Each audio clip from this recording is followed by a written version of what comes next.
They actually did it, man. I can't believe it. Boom. You looking for this? Hi, I'm Kale, and this is Colby. Welcome to our Loki episode 6 reaction. Let's jump right into the initial reactions. First reaction for me is they did it. They did King, dude. King is it now in the MCU in a very, I guess, I don't know, a different role. Not the same King that we're used to in the comics. No, I love it though, dude. I like that. Jonathan Majors did a wonderful job. Great job, dude. I mean, for as much dialogue as there was and not much action, I was in the episode the whole time. Oh yeah, me too. I'm like on the edge of my seat, glued to the TV. Dude, that's something that's hard to do. Especially for something that's mostly dialogue. Yeah, exactly. No, there was hardly any action. Wasn't any action until the end, actually. Now that I think about it. And I mean that brings us to our second point. Is it was kind of a slow episode in general. Just there wasn't much happening other than dialogue, but we learned a lot through that dialogue. We learned about Kane. Oh, yeah. We learned about Renslayer, a little bit about her past. Yeah, that was a long time coming, I feel like. Yeah, it definitely was. I want to know a little bit more about her. And then, I don't know, what did you think about the fourth timekeeper? It was interesting. I didn't really know what it was at first. I just saw something like a head on the floor. Yeah. Like kind of reminiscent of the timekeeper, the middle timekeeper's head got chopped off, just laying there. Yeah. So I thought initially it was like a fight that had happened recently. Mm-hmm. You could tell when Loki he dipped his finger in the dust or whatever. Yeah. It was recent. It looked like so. Yeah, and then I don't know. That was the first thing I noticed when it came in. I was like, "This statue's broken. Like, what the heck's wrong with it?" But yeah. I didn't realize there was a fourth timekeeper until upon some further research.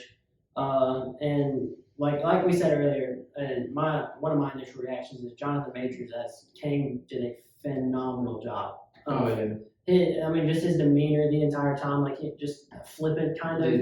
Yeah, because that's something like you wonder how are they gonna introduce somebody like Kang. Exactly. Especially in a TV show, like how are they gonna do it? But he did an incredible job. Oh yeah, I mean the way he acted, his attitude was almost kind of like, I'm at the end of all time. I know I'll be back if you kill me. I mean, if you want to take the mantle, you can. But if you kill me, I'm gonna be back. And so what was it he said when she actually killed him? See you soon. Yeah, see you soon. That was a savage moment, dude.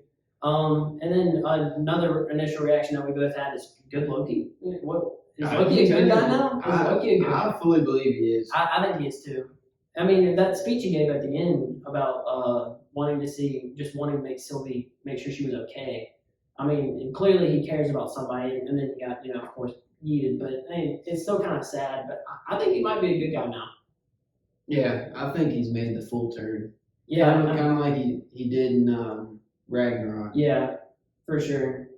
And then the final reaction that we both have is what TVA is Loki in at the end of the episode? I don't even know what to think. Yeah, at first I thought it was still all one TVA, but now it's making me think, and you were saying this too, there's multiple TVAs for each different universe inside the multiverse. Yeah, that's what I think. Like each King has their TVA, and so, but see, it doesn't make any sense to me. But we'll get into that later. Well, I got one more initial reaction for you. The Miss Minutes jump scare. Dude, I didn't want to talk about it. It scared me so much. I didn't want to talk about it. I tried to avoid it. I tried to avoid it, dude. That made me. The pee still in my pants. Yeah, dude. Okay, dude. That scared the crap out of me, dude. It's just quiet. You're not even waiting for something to happen. How you doing? It just scared me, dude. Worst jump scare in the MCU, though. I mean, I don't know what can compete with it.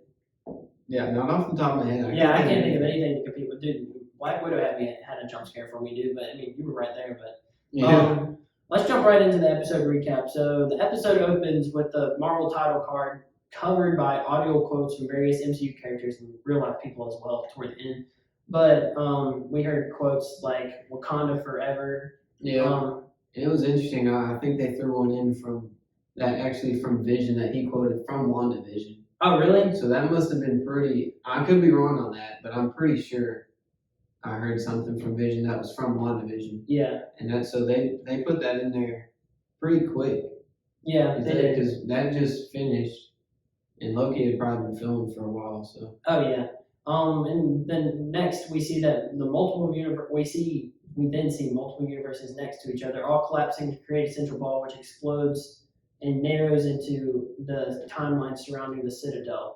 So I guess kind of affirming that there are multiple universes, and actually this would be highlighted by Kang later on in the episode where he talks about the stacked universes, and each Kang discovered like that there were other universes, and they actually ended up working together. After that, Loki and Sylvie enter the Citadel where they are greeted by Miss Minutes. That's that infamous jump scare, dude. Gosh. It'll get you, man. No, I'm worried at night, honestly, dude. She's terrifying. Miss Minutes is terrifying. I don't get it. She tries to persuade them into a deal where they get their preferred timelines. Loki would have won the Battle of New York and killed Thanos, and then Sylvie would, I don't know what her timeline full of happy memories is what they described it as. That's all she would remember is like I guess like she was never taken from her timeline. Both of them on the same timeline, and they would be. Oh yeah, they'd be together. Yeah, they would be together.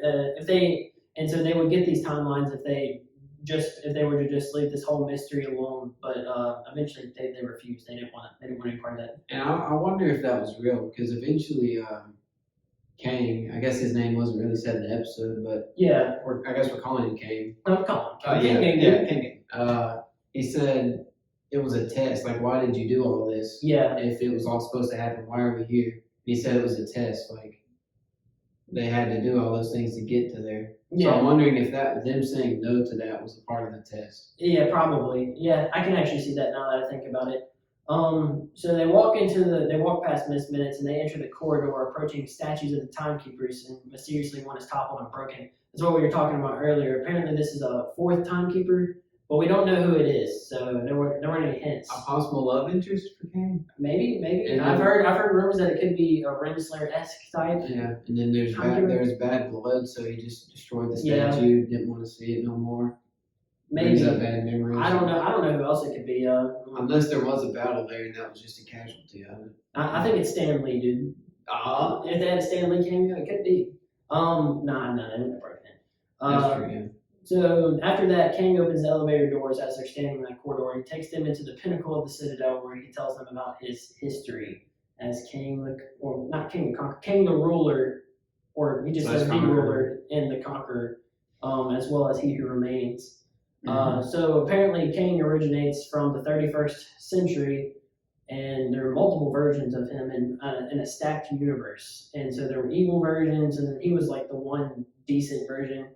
And so he was saying that when all the Kangs broke out in war, the multiversal war, I guess he made peace by taming Goliath. Yeah. And he harnessed Goliath's energy to like put all the other Kangs away and maintain into peace. the void, I guess, is what he claims that as is. So the multiversal war occurred between Kangs because each one wanted to have their timeline be in control. The Kang we see destroyed the other timelines using Goliath for the sake of making sure that there was never another multiversal war. So that way we'd have one central timeline, one central story. Kang tells Sylvie and Loki that he planned for them to make it to him, like as in he wanted them to be his successors almost in a way. He wants them to be his successors. And Kang also tells them to be careful about killing him because it'll only start another multiversal war, and he will end up back in control regardless, right? Yeah. So that's kind of the point. Is like the only way for him to truly lose would be for him to give it up, and he was clearly willing to. He wanted to really. Yeah. He was looking for years to find a successor, really. Yeah, and so Loki wants Sylvie to think it over before she blindly murders Kang. She kisses Loki after they fight a little bit and actually like physically fight with swords. She kisses Loki and kicks him back into the TVA through a tin pat. That was just brutal, dude. That was a stab in the back. Man, it really was, dude. Loki just said that he wanted her to be okay. Like literally all he said, dude. She just kicked him into the thing. Like what a terrible. After she kissed him, dude. Yeah, it was a terrible move. What'd she say? Well, I'm not. What'd she say? She said, I'm not you, or something like that. Yeah. Something. Anyway, it made me mad. I felt bad for Loki. Man, she's trying to be terrible for him. Yeah, I do wonder what happened. And it gets worse. Yeah. So Sylvie kills Kang, eventually falling to her knees because she realized what she had just done is so stupid. Yeah, well, you can see all the branches in the background going. And she's just on her knees like, what have I done? But as Kang is dying, he smiles. She actually asks him if he wants to plead for his life, and he's like, I don't really. I'll be back. Yeah, so she stabbed him through the chest, and he's just laughing. He's like, see you soon, and then just like dips. I love that line. A little one-liner there. It was That was a cool scene. It definitely was a cool scene because she thought she had just won or whatever. I'm rooting against her, dude. Frick Sylvie, dude. Kang gang all the way. All right, and as we wrap this up, Loki sulks in the TVA, eventually getting up to find Mobius. When Loki finds Mobius, he hears him talking about multiple branches. Loki tells Mobius and B-15 that it was all a lie, but they don't recognize him. Oh, that was just insulting. That was twisting the blade. And it really Loki's back. It really was. I just thought I was thinking, oh, at least he found Mobius and B-15. Like, they can solve it together. And then like, what department do you work for or whatever? And B-15 calls in a guard. And the episode ends, dude. And it was interesting. They didn't even recognize him as a Loki. Yeah, exactly. Yeah, like at all. That Not was even weird. that. Who, like, what type of Loki, what variant, but Loki at all. Yeah, and so the camera pans to the right a little bit, and where the statues of the timekeepers were, we see a statue of King the Conqueror. They're not even hiding anymore. King the Conqueror in his full gear. He didn't have the helmet on, but we see him in his full gear. So naturally, let's move on to our biggest questions from. That was how the show ended, right? With that. Yeah, that's how the show ended. There was a post-credit scene, but all it was confirming there's a season 2. Pretty much everybody knew that. I can't complain about that, man. I can't complain about it either. Season 2 is going to be magnificent. I think it's going to be great. But I don't know if it can top season 1. Season 1 is. It's hard to beat, man. I don't think any Marvel show can top season 1. We'll see, dude. I was very intrigued by this. Oh yeah, I was too. On the edge of my seat, like literally every episode. So naturally, after recapping the episode, I want to talk about our biggest questions from the episode. My first biggest question is, where in the world is Loki? What timeline do you think he is in? Originally, I thought, that's what we were talking about earlier. When he gets back and Mobius and B-15 don't recognize him, yeah, it's really one of two things. He's in a different timeline, or their memories got wiped in the same timeline. And I can see both. And it's interesting. You brought this point up earlier, how Sylvie kicks him in the portal before she kills him. Yeah. So how would he have gone to a different timeline? Yeah, exactly. Before they all branched out. And I guess we have seen the timeline, like dimension hopping from the void to the TVA. But it wouldn't have existed because there was one because it had Kang. Like it had Kang. Yeah, exactly. So it would have still been the timekeepers. Yeah, what we're trying to say is basically that when Sylvie kicked Loki back into the TVA, that was still the same TVA that Mobius knew what was going on, and so did B-15, and Renslayer had just left. Because she hadn't killed Kang yet. Yeah, so obviously, I mean, there can't be a multiple timeline TVA. I think it has to be what you said, like Kang just, I guess, their memories get wiped or something. You said something about the rings on Renslayer's desk. Oh, that was interesting too, because I guess a couple episodes ago, when Renslayer said, "Stop leaving rings on my desk" or whatever, to Mobius, and he didn't remember doing it. Yeah. So if this has all happened before and all their memories got wiped, that's why they would remember doing it. Yeah, it's definitely I don't know. I think your theory. It would be the same desk every time, but the rings are still there from all the times their memories have been wiped. Yeah, which makes sense why we see the same Mobius. We see I don't know, maybe multiple TVAs can exist in the same space. So as soon as one figures out, then it just gets eliminated and there's a new TVA or something. I don't know. Yeah, I don't know. It doesn't really make any sense to me, but I mean, that's what we're here for, is just to talk about it. So the next big question that we have is, what happened to Sylvie after what do you think happened to her? So if it was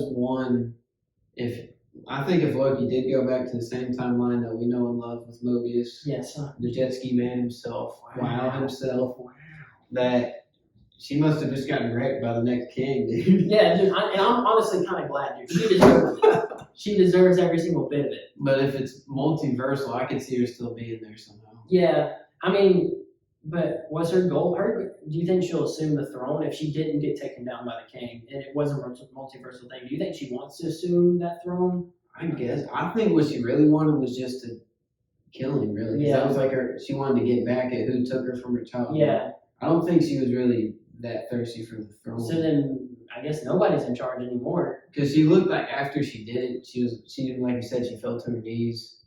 Like, I don't know. Almost kind of like, not in remorse, but almost kind of like like, what have I done? A moment of like blind anger where all you're doing is just seeing red, and she stabs him, and she's like, I mean, did that really do what I wanted it to do for me? Yeah. Did it really accomplish? Did it really satisfy that anger that I had? And I'm ranking that she didn't. It didn't solve that anger. I don't know. I think I could. I think she'll be in season 2, but I don't think we'll see her until then.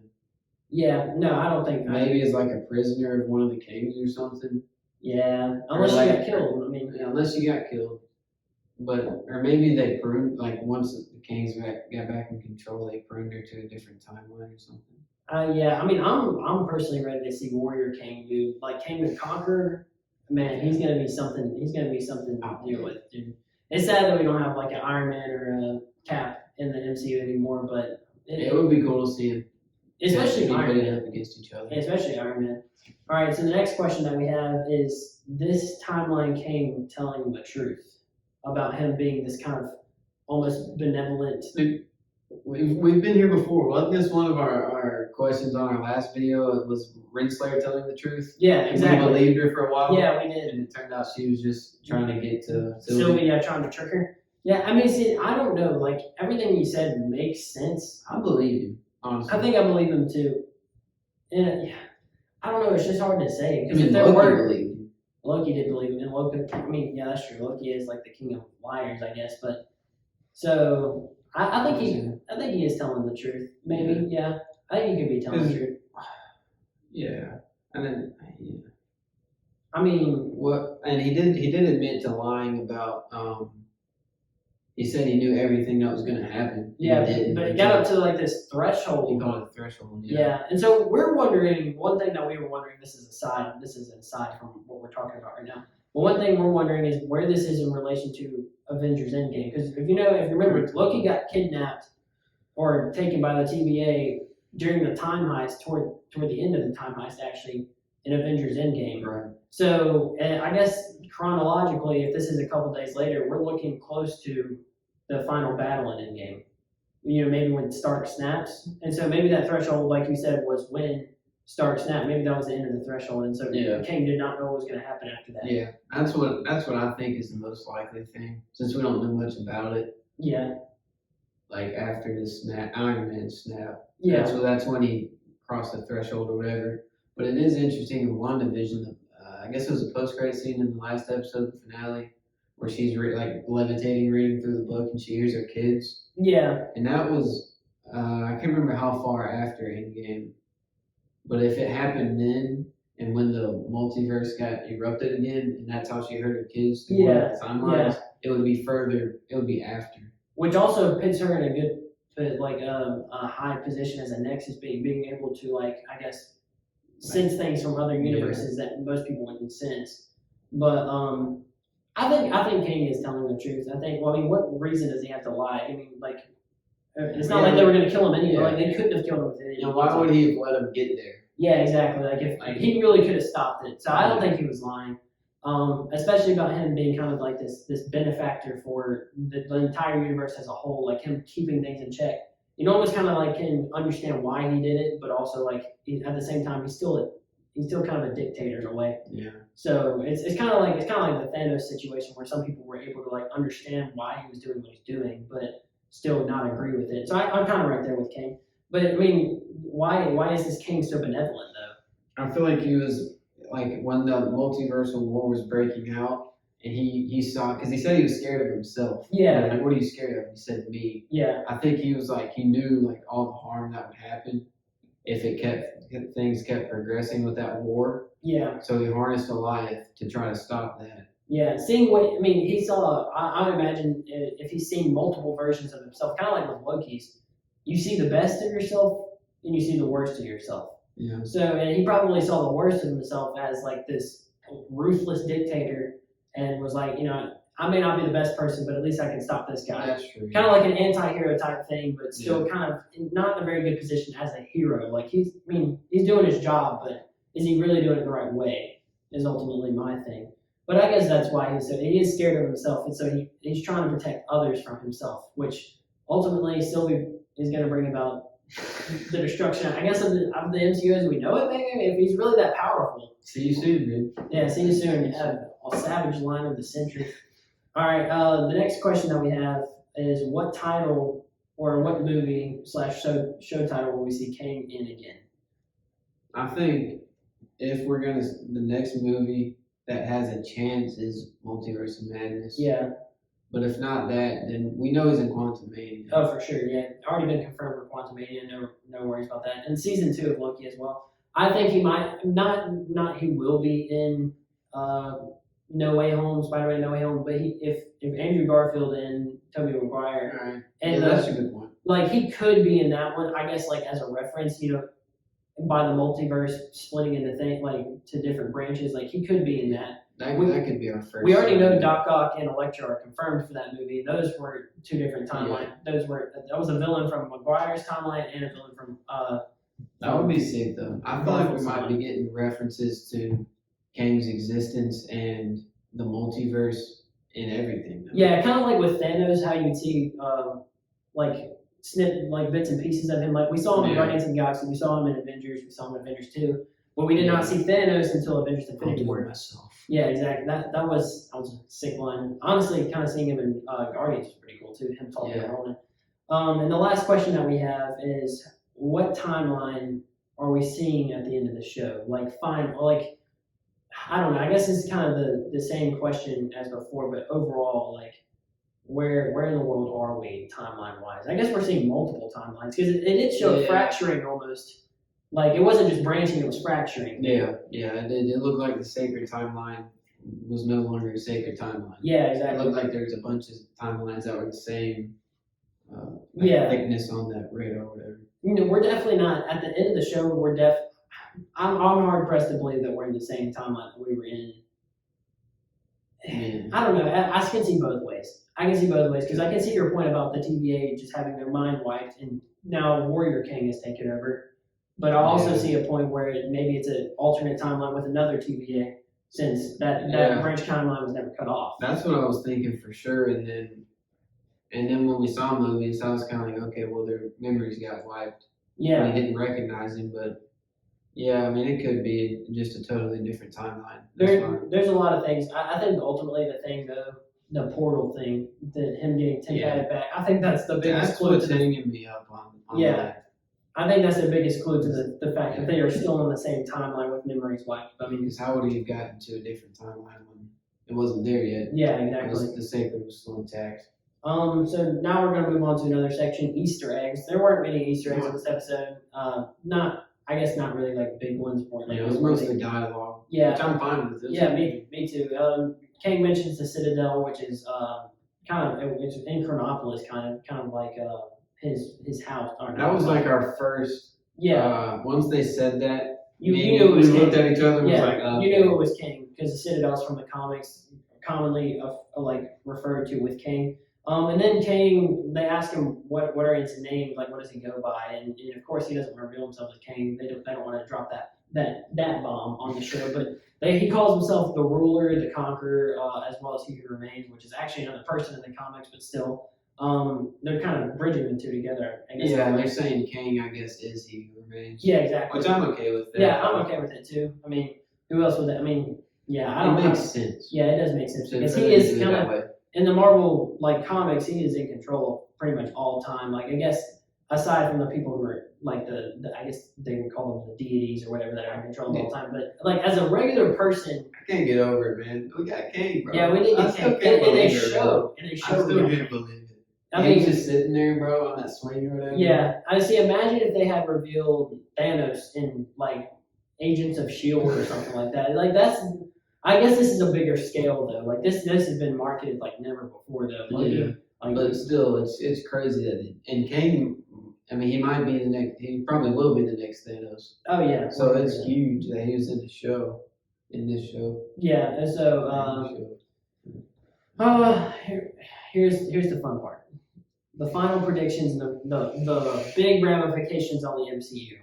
And I can have a bone to pick with our main timeline here, but let's start out with that. Thanos who? Who in the world is who? Yeah, Thanos who? Like really think about it. With Kang being with Kang being in control of this timeline the entire time, does really what happened in MCU phase 1 through 4 really, not that it really doesn't really matter, but I don't know. Kang was in control. I feel like it loses a lot of like power. Like for example, when Miss Minutes was talking to him, she was like, and I guess he could have been just testing with this, but yeah, he was like, she told Loki like, yo, you wanna kill Thanos? Here you go. Yeah, you want to win the Battle of New York. You want to beat the Avengers. We can make it happen. It'll take some creative work, but we can make it happen. And so it's kind of like he could go back and rewrite that if he wanted to. So like almost, who is Thanos? Like Thanos was played up to be this huge big villain, but like in reality, he's just another pawn in Kang's game. It's sick, man. It is kind of cool. Like I kind of like that though, because we were wondering how. I guess every fan was wondering how in the world can they top what they did in Phase 1 through 4 with Thanos. And it's like if they reverse or if they kind of just like put that timeline in a jar of its own and just add so much more and really take away the meaning of that because they're adding so much more. Like who's really in charge is my ultimate thing. Because Thanos was never really in charge. Kang was always in charge. So and I don't know if you could ever top the hype of Infinity War and Endgame. I think it's impossible. But ramifications wise, I mean, Kang was pulling the strings the whole time. Right? Yeah, exactly. And so that's my ultimate thing is like it just feels like the old universe. I don't say the old universe, but like Phase 1 through 4 universe just loses a lot of meaning because like it was always supposed to happen. Doesn't mean it wasn't cool or like fun to see or like really like I guess meaningful in a way, but like in the grand scheme of things, it doesn't matter as much as we thought it did. Yeah. Because it was always supposed to happen. It's still really meaningful. Yeah. But like, yeah, I mean, once you realize that Kang knew that was all going to happen, pretty much. Yeah. And. So our next, not really final prediction, but our next really point is what kind of ramification does it have on the MCU that a big bad was dropped on a TV show?